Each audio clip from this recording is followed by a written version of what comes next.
In this test, we're going to manually configure and test a rose mount temperature transmitter configured with a thermocouple input with a range of 0 to 300 degrees C. We're going to measure the milliamp signal of the transmitter on the input of the 754, and we're going to power it with a 24-volt loop power supply internal.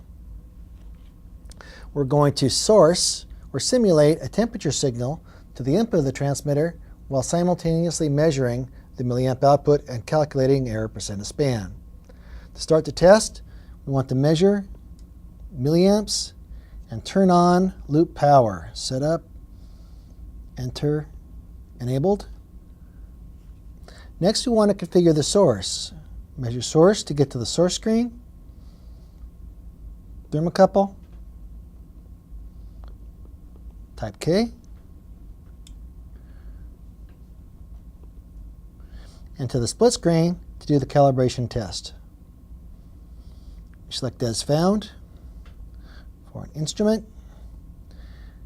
Configure what we're going to measure, 4 to 20 milliamps.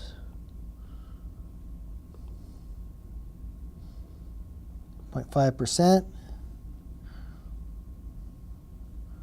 Set settling delay. And source 0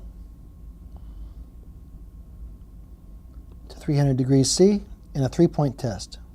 Select Auto Test. The calibrator will apply the 0% temperature input, measure for 4 milliamps, and calculate for error percent of span. Then change the temperature source to 50%, measure for 12 milliamps, and record the error. Then change the temperature source to the full scale input value, measure 20 milliamps, and record the measurement error.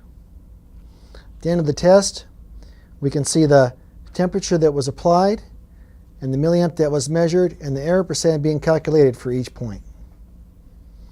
And that's how you document a thermocouple temperature transmitter calibration using the Fluke 754 documenting process calibrator.